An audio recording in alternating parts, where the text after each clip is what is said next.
Hola a todos, y bienvenidos a otro video de Threads Team. Este día, les traigo 3 historias sacadas exclusivamente de Reddit. Los invito a visitar los threads correspondientes anclados en la caja de comentarios si les gustaron. Y ahora sin más, comencemos con las historias. Mi hermano y yo tenemos un recuerdo muy claro de habernos topado con una instalación en el bosque. Creo que esto será bastante largo, pero les pido paciencia porque estoy tratando de escribirlo todo para mostrárselo a mi hermano más tarde y comparar nuestras historias. Mi hermano es 7 años mayor que yo, así que cuando yo tenía 9 o 10 años, él estaba en la escuela secundaria y se tenía que esconder de nuestros padres, que fumaba y consumía tabaco de mascar. Como resultado, la mayoría de los días de la semana, después de que llegaba a casa de la escuela, yo estudiaba en casa, salíamos al bosque por 1 o 2 horas. Vivíamos en el campo, en una zona ya de por sí rural en el este de Texas, por lo que teníamos muchos bosques para explorar. El terreno al sur de nuestra casa era propiedad de una empresa minera y mis padres no querían que fuéramos allí, así que siempre cruzábamos una cerca al norte de nuestra casa y explorábamos los bosques de esa zona. Es muy probable que fuera propiedad de algún lugareño y no tuviéramos nada que hacer allí, pero cuando vives en el campo, asumes que habrá muchas señales antes de que accidentalmente te metas en el patio trasero de alguien. Después de unos meses de aventurarnos en esa zona, sin alejarnos nunca más de 1 hora de nuestra casa y siempre de día, un día decidimos seguir caminando. Y caminando. Mi hermano fumaba y escupía en una botella de Dr. Pepper. Entramos en grandes pastizales y nos volvimos a adentrar en bosques aún más profundos. Cada vez que hablamos de ello, siempre decimos que debimos haber caminado al menos 1 milla, pero solemos decir que fue mucho más. Finalmente, nos encontramos con un estanque circular que recuerdo claramente que tenía un borde mucho más alto en un lado. Mi hermano me explicó que era porque un tractor lo había excavado y apilado más tierra en un lado que en los otros. Seguimos caminando, pasamos el estanque y entramos en otro trozo de bosque. Al salir, vimos que la línea de árboles se curvaba bruscamente a la derecha y el claro en el que estábamos ahora se abría mucho más. Fuimos en esa dirección y, aunque mi recuerdo de cómo llegamos allí es un poco borroso, sé que de repente nos encontramos con un edificio blanco muy grande rodeado por una valla alta. Había una puerta lo suficientemente grande como para que los vehículos entraran y salieran, y un camino de tierra que se alejaba de la instalación. Podíamos oír el sonido de actividad y ver a gente caminando por el exterior de la valla, cerca de la puerta. Me temo que cualquier otro detalle que pudiera dar en este momento podría estar distorsionado por un recuerdo falso o por las exageraciones de una mente joven e imaginativa, así que esperaré a hablar más con mi hermano al respecto antes de seguir. En ese momento, ambos sentimos el terror escalofriante que alerta al cuerpo de que algo andaba muy mal. No se suponía que estuviéramos allí. Como mínimo, nos íbamos a meter en serios problemas. Estábamos parados en medio de un claro, mirando boquiabiertos una especie de instalación en lo que obviamente era propiedad de otra persona, y estábamos viendo algo en lo profundo del bosque que nunca habíamos sabido que estaba allí. Todo este tiempo que habíamos pasado caminando por estos bosques, si solo hubiéramos ido un poco más lejos, nos habríamos topado con esto. Recuerdo haberme quedado allí un momento más, preguntándole a mi hermano qué podía ser eso. Él me dijo algo así como, no tengo ni idea, pero de verdad deberíamos salir de aquí. El tono de su voz me asustó de verdad y recuerdo haber corrido con fuerza de regreso por donde vinimos, cruzando el mismo estanque y abriendo un camino lo más parecido posible a la ruta que habíamos recorrido. Cuando finalmente nos detuvimos, sin aliento, mi hermano me dijo que de ninguna manera, bajo ninguna circunstancia, le diría una palabra de esto a nuestros padres. Ellos eran de los que daban nalgadas y castigos terribles, por lo que él sabía el problema en el que se metería por llevar a su hermano pequeño a lo que era muy posible que fuera un peligro. Después de ese día, seguimos saliendo a esos bosques, pero nunca tan lejos. Con el tiempo, a mi hermano lo atraparon con una lata de Skoal y mi padre lo obligó a comerse la lata entera y vomitarla en el porche. Como era un niño pequeño y fácilmente intimidable, no fue difícil sacarme más información sobre los hábitos de fumar y masticar tabaco de mi hermano, pero nunca mencioné la instalación que habíamos encontrado. A lo largo de los años, mi hermano y yo hemos sacado a colación esta historia muchas veces. Nuestros padres se han vuelto mucho más permisivos desde que todos crecimos, e incluso les hemos contado la historia, para el choque retrospectivo de mi madre. Hemos agregado muchas otras historias extrañas a nuestro arsenal desde entonces, ya que nuestra familia siempre ha vivido junto a enormes áreas de tierra para que las recorramos, pero esta es una de nuestras favoritas. Siempre recuerdas la vez que casi nos matan esos investigadores del gobierno. ¿Recuerdas la vez que encontramos ese edificio extraño en el bosque con esa gente caminando a su alrededor? Pero durante los últimos días, este evento me ha estado molestando mucho.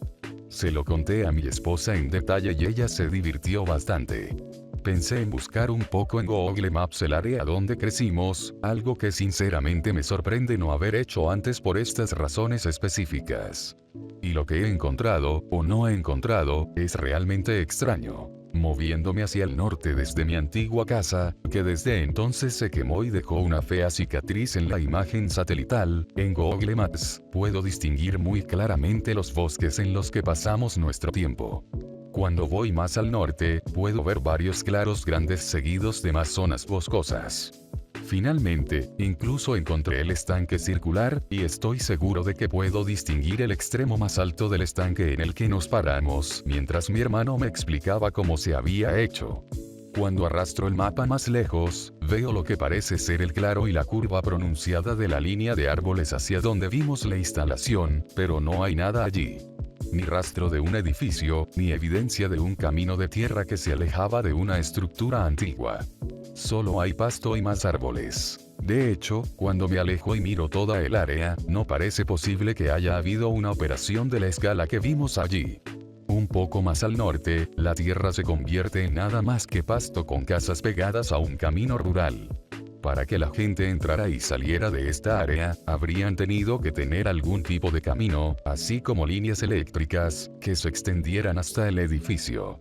Pero no hay nada de eso en Google. De hecho, realmente no hay un punto en el mapa que diga, aquí estaba. Es como si nunca hubiera estado allí para empezar. Han pasado algunos años desde que hablamos de ello, así que le envié un mensaje de texto a mi hermano hoy temprano para preguntarle si todavía recordaba que esto había sucedido. Me llamó inmediatamente después y me dijo, demonios, sí, hombre, ese fue un día realmente extraño. Sabes lo bueno que solía ser en el bosque, pero esa mierda realmente me asustó. Teníamos que salir de allí. Todo este evento se siente cada vez más como algo en lo que nos topamos y que no deberíamos haber visto.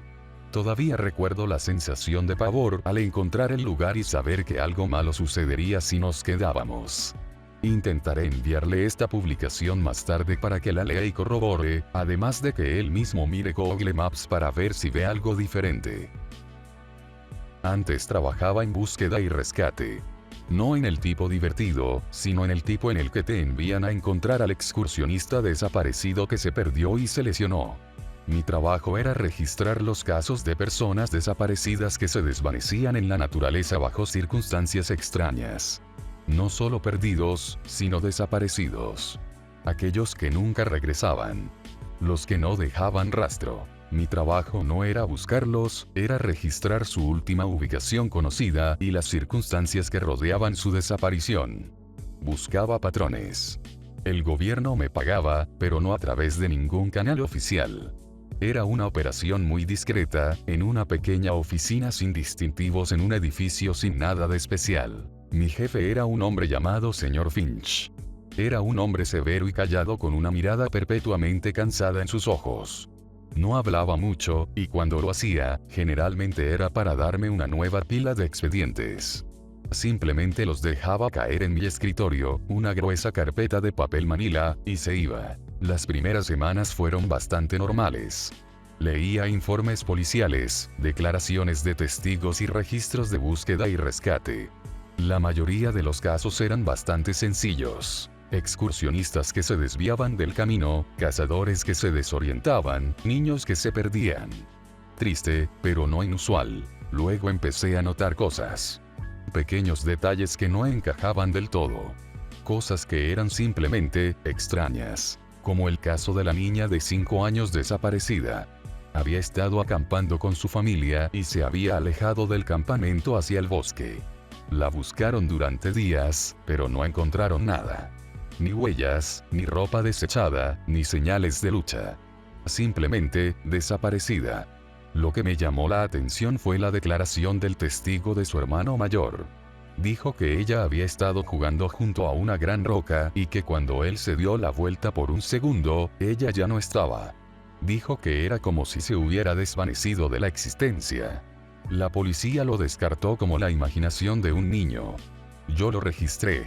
Luego estaba el caso del experimentado alpinista. Intentaba un ascenso en solitario de un pico remoto. Se había registrado con su campamento base todos los días, hasta que un día simplemente se detuvo. Sin señal de socorro, sin fallas en el equipo, sin mal tiempo. Solo silencio. Encontraron su tienda, su equipo, todo intacto. Pero él se había ido. La parte más extraña fue la última entrada en su diario. Solo decía, me están observando. Puedo sentirlos. El equipo de búsqueda y rescate pensó que se había vuelto loco por la altitud. Yo lo registré. A medida que trabajaba con más expedientes, los patrones se volvieron más claros. No eran solo incidentes aislados. Había hilos comunes. Sin rastro. En casi todos los casos, no había rastro de la persona desaparecida. Ni sangre, ni ropa rasgada, ni huellas. Era como si se hubieran desvanecido en el aire. Patrones climáticos extraños. Muchas desapariciones ocurrieron durante o después de cambios repentinos, localizados e inexplicables en el clima. Una niebla repentina y densa, una ventisca localizada fuera de temporada, una calma repentina y antinatural. Declaraciones de testigos. Cuando había testigos, sus relatos solían ser extraños. Personas que veían cosas en los árboles, sombras moviéndose demasiado rápido o que escuchaban un silencio antinatural. Estos relatos siempre eran descartados por las autoridades como alucinaciones o estrés. Ubicaciones aisladas. Las desapariciones casi siempre ocurrían en áreas remotas, densamente boscosas y escasamente pobladas. Lugares donde sería fácil perderse, pero también fácil que las cosas pasaran desapercibidas. Sentimiento de ser observado. Un número inquietante de diarios, últimas llamadas o declaraciones de testigos mencionaban una sensación de ser observado, o un inexplicable sentido de pavor justo antes de la desaparición. Empecé a sentir un nudo en el estómago cada vez que el señor Finch dejaba una nueva carpeta en mi escritorio. Miraba los nombres, las fechas, las ubicaciones y veía los patrones. Empecé a soñar con los desaparecidos. Con la naturaleza tragándolos enteros. Un día, encontré un expediente que me heló la sangre. Era el caso de un joven, un excursionista, que desapareció en un parque nacional. Los detalles eran inquietantemente familiares. Sin rastro, niebla extraña, ubicación remota. Pero lo que lo hacía diferente era la última entrada en la grabadora de voz de su teléfono móvil. Al principio solo era estática. Luego, un débil susurro. Sonaba como la voz de una mujer, muy distante, diciendo algo que no pude distinguir del todo. Luego la estática regresó, seguida de un repentino y fuerte crack como una rama rompiéndose. Y luego, un gruñido gutural y profundo. No animalístico. Algo más. La grabación terminó abruptamente. La policía lo había descartado como una llamada de broma o un mal funcionamiento. Pero yo sabía que no era así. Me temblaban las manos mientras registraba el caso. Empecé a revisar los expedientes más antiguos, buscando otras grabaciones. Encontré dos más. Una era solo una respiración débil, casi como si alguien estuviera corriendo, y luego un repentino chillido agudo. La otra era solo viento, y luego una voz muy clara y articulada que decía, "No se les permite estar aquí". Seguido de un sonido húmedo y desgarrador. No podía dormir. No podía comer. Seguía viendo los rostros de los desaparecidos. Seguía escuchando el gruñido, el chillido, la voz. Una mañana, el señor Finch entró en mi oficina. No tenía un expediente. Simplemente se quedó allí, mirándome. Sus ojos perpetuamente cansados parecían traspasarme. «Has estado excavando demasiado profundo», dijo, con voz inexpresiva. Mi corazón martilleaba en mi pecho. Solo estoy haciendo mi trabajo, señor. Registrando los patrones. Asintió lentamente. Los patrones no son para que los entiendas. Tu trabajo es registrar, nada más. Pero, ¿qué son estas cosas, señor Finch? ¿Qué les está pasando? Escuché mi voz resquebrajarse. Suspiró, un sonido profundo y cansado. Algunos lugares no quieren ser encontrados. Algunos lugares no quieren visitantes. Y algunas cosas es mejor dejarlas en paz. Caminó hasta mi escritorio y recogió el expediente más nuevo. Dijo, su voz apenas un susurro, está cerca de casa. Miré el expediente. Era una nueva desaparición. La ubicación era un bosque, no muy lejos de donde yo vivía. La descripción mencionaba una niebla repentina y fuera de temporada. El señor Finch volvió a dejar el expediente. Tienes una familia, ¿verdad? Asentí, con la garganta apretada. Manténlos a salvo, dijo. Mantente alejado de la naturaleza. Mantente alejado de las sombras. Luego me miró, con los ojos llenos de una tristeza tan profunda que casi me rompe.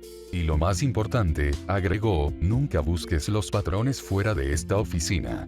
Se dio la vuelta y se fue, dejándome solo con el nuevo expediente, el gruñido, el chillido, la voz que todavía resonaban en mi mente. Todavía tengo ese trabajo.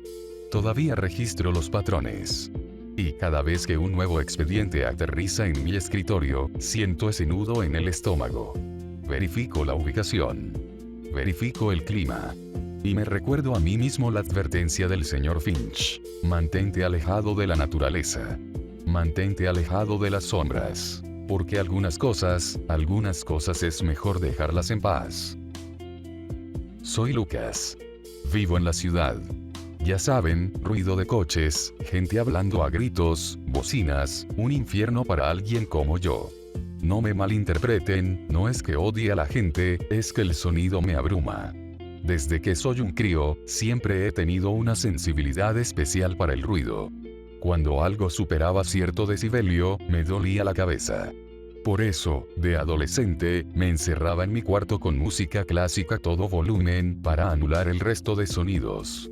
Por suerte para mí, cuando mis padres se separaron, mi madre, con quien me quedé, decidió mudarse a un pueblo en medio de la nada. Un lugar tranquilo, me dijo, te vendrá bien. Y así fue. El pueblo era minúsculo. Tenía una plaza central, una iglesia, una escuela con unos 20 alumnos y una docena de casas de piedra. La gente del pueblo era extraña. No hablaban. O al menos, no lo hacían de forma normal. Siempre se comunicaban con gestos, susurros o miradas. Era como si el silencio fuera un juego, y ellos los campeones. Es que son gente de campo, me dijo mi madre, son más callados. Al principio, el silencio era un bálsamo. Dormía como un tronco, las jaquecas desaparecieron y, por primera vez en mi vida, no necesitaba la música para protegerme. Pero el silencio del pueblo era diferente al que yo conocía. Tenía un peso. Una densidad. Una presencia. Por las noches, me despertaba con un pitido en los oídos. Era un zumbido agudo, constante, que me taladraba el cráneo. Mi madre no lo oía.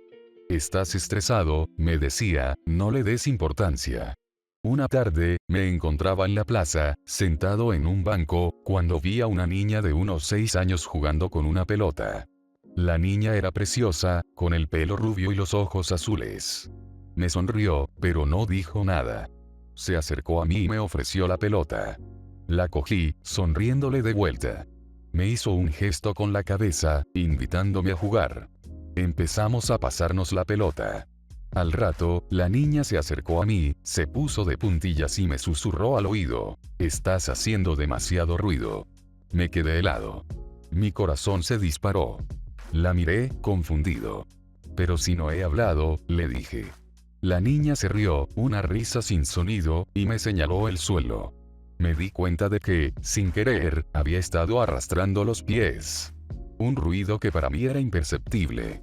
La niña me hizo una señal para que me quedara quieto, se acercó a mí y se me quedó mirando fijamente. Sus ojos, antes azules y brillantes, se habían vuelto oscuros, vacíos. Tienes que dejar de hacer ruido, me susurró. Y luego, salió corriendo. Esa noche, el zumbido en mis oídos era insoportable. Me levanté de la cama, abrí la ventana y miré hacia la calle. El pueblo estaba desierto. Ni un alma. De repente, escuché un grito. Era un sonido seco, rasgado, que provenía de la iglesia. Me asomé a la ventana y vi a un hombre, el panadero del pueblo, corriendo como un poseso hacia el campanario. Se subió a la escalera, agarró la cuerda y empezó a tirar. ¡Din! El sonido de la campana fue un martillo para mis oídos. El hombre se retorció, gritó, se llevó las manos a la cabeza. Sus gritos eran agonizantes. Como si estuviera en llamas. Se quedó inmóvil.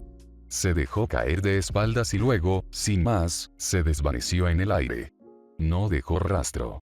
No quedó nada. Me quedé petrificado. No podía moverme. No podía gritar. Mis oídos me dolían. El zumbido se había convertido en un grito.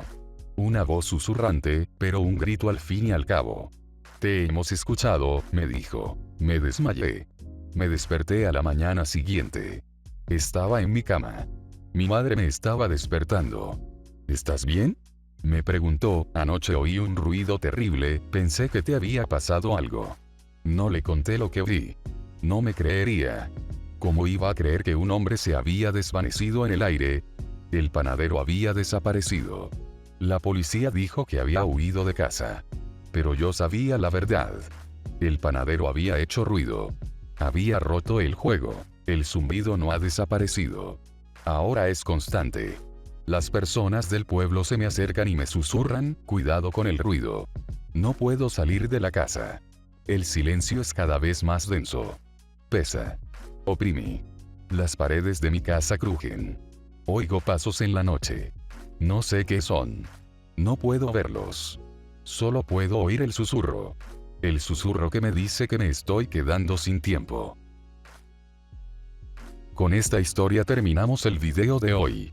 Espero que te haya gustado alguna de las historias acá contadas. Y si ese fue el caso, no te olvides de visitar las publicaciones de los autores originales. Sin más que agregar, nos vemos.